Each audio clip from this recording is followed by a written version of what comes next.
Nosso estudo de hoje é a lição 134 do livro Palavras da Vida Eterna, Pão. Eu sou o pão da vida. Jesus no Evangelho de João, capítulo 6, versículo 48. Importante considerar a afirmativa de Jesus comparando-se ao pão. Todos os povos em todos os tempos se ufanam dos pratos nacionais. As mesas festivas em todas as épocas banqueteiam-se com viandas exóticas. Condimentação excitante, misturas complicadas, confeitos extravagantes, grande cópia de animais sacrificados. Às vezes, depois das iguarias tóxicas, as libações de entontecer.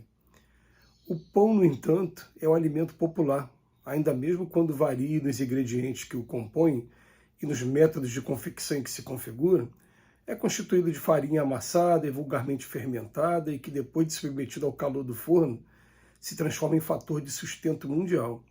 Sempre o mesmo na avenida ou na favela, na escola ou no hospital. Se lhe adicionam outra espécie de quitute entre duas fatias, deixa de ser pão. É sanduíche. E se lançada a formação de acepip que o absorva, naturalmente desaparece.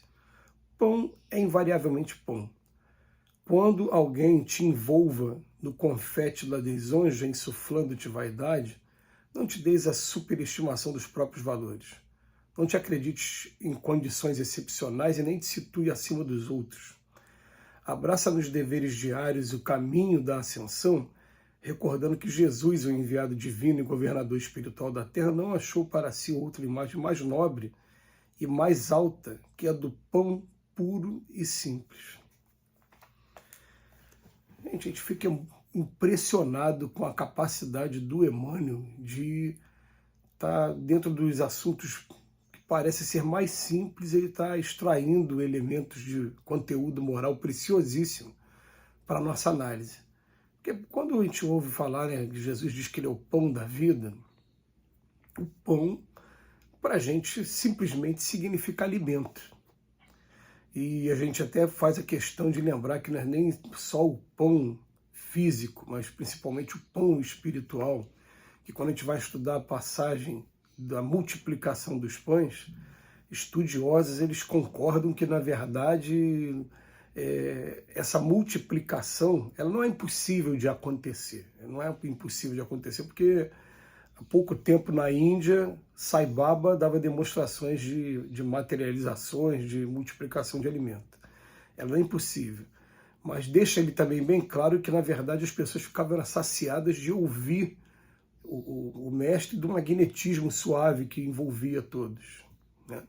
E que isso é bastante interessante, até porque a gente sabe que quando a gente está muito envolvido com alguma coisa, eu me lembro até do grande físico nuclear, o Albert Einstein, que os alunos dele contavam que ele estava indo da esquerda para a direita e era parado por um determinado aluno.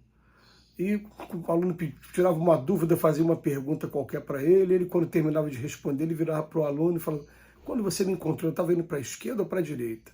Quando o aluno falava, ele: então não almocei ainda. Ele nem lembrava que ele tinha almoçado ou não, ele estava tão envolvido e tão absorvido pelas questões que eram trazidas pelos alunos, que isso acontece mesmo, a gente fica em êxtase.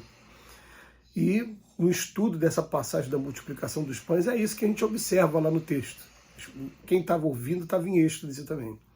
Mas o Emmanuel vem superar, porque ele vem dizer para a gente: o pão é o alimento mais simples de todos. Ele é feito de farinha amassada, que leva fermento e que vai ao fogo. Pode até ter outras fórmulas, outras maneiras, mas na verdade o pão é o alimento mais simples que a gente conhece. A gente lembra até que o pão para aquela região é o que a gente chama aqui de pão árabe hoje, aquele pão mais simples ainda, aquele fino, né, que você consegue cortar assim, com a mão, redondo normalmente, você consegue puxar com a mão e cortar no meio, como se corta uma hóstia dentro da Igreja Católica, por exemplo.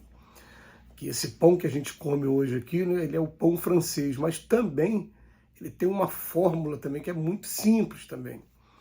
E o que ele vem dizendo para a gente? Ele vem dizendo que a gente, a cada dia que passa, a gente vem se alimentando melhor, vem experimentando novos temperos, mas depois também sente as consequências desse tempero.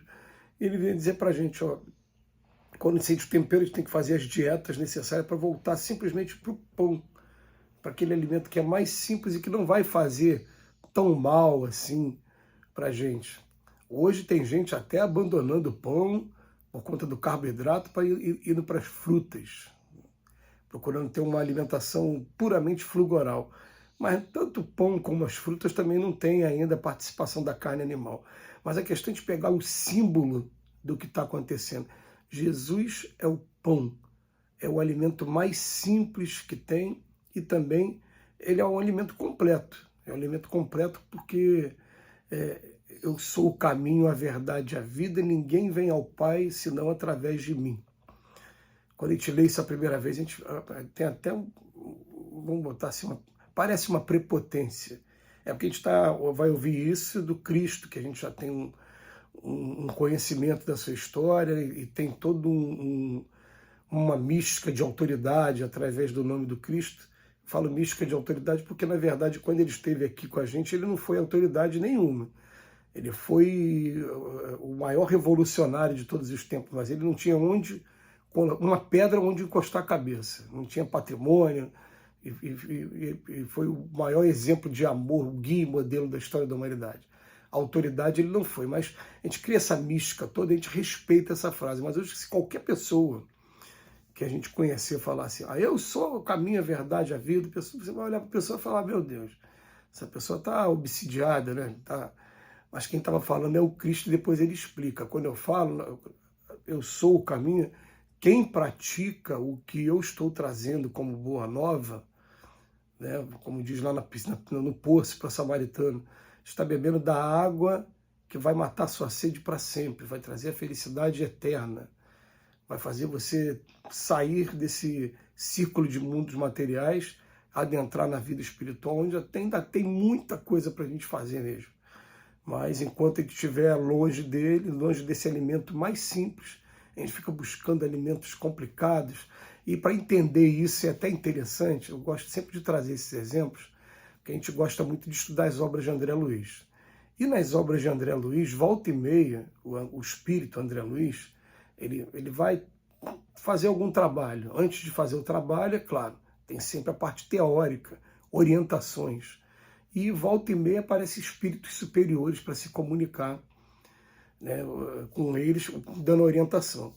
E quando vem o espírito superior, a gente parece que está no meio da leitura, a gente para tudo e fala, vamos prestar atenção, vamos procurar absorver o máximo que eles puderem, né?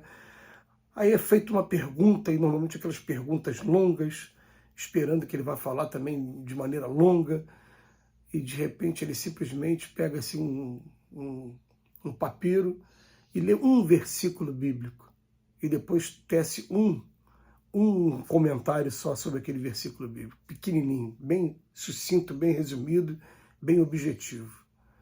E a gente fica assim, meu Deus, e a gente precisa o tempo todo estar lendo o mesmo tema de várias maneiras diferentes, né, porque a gente já leu e ainda não aprendeu. A lição sabemos de qual, só nos resta aprender, já dizia o Beto Guedes lá do Clube da Esquina. A gente aí precisa de novos textos para estar falando a mesma coisa. Eles vêm com uma capacidade de síntese. Jesus trouxe o pão, a coisa mais simples, e é o alimento mais básico de todo, que está em todos os pratos do mundo todo. Por isso que ele se compara com o pão. Em todo lugar do planeta pode ser a maneira diferente, mas ele até explica aqui, né? Se colocar alguma coisa dentro, deixa de ser pão, pode ser sanduíche. Se você quiser, por exemplo, fazer um pudim de pão, deixou de ser pão, vai ser pudim. Mas o pão mesmo está aqui no Evangelho, está aqui na mensagem do Cristo, essa mensagem de amor que é revolucionária, está aqui na mensagem, né, o amor, ele, olha, tem sacrifício, você tem que aprender a amar o inimigo, tem que aprender a perdoar, tem que aprender a dar a outra face o tempo todo. E são ensinamentos bem simples, porque no final das contas, Jesus falava que o jugo é leve, o fardo é bem simples também. Qual é o jugo dele? O jugo, na verdade, é aprender a amar o próximo como a si mesmo, ter respeito por todas as pessoas do planeta, do universo. Que Jesus nos abençoe hoje e sempre.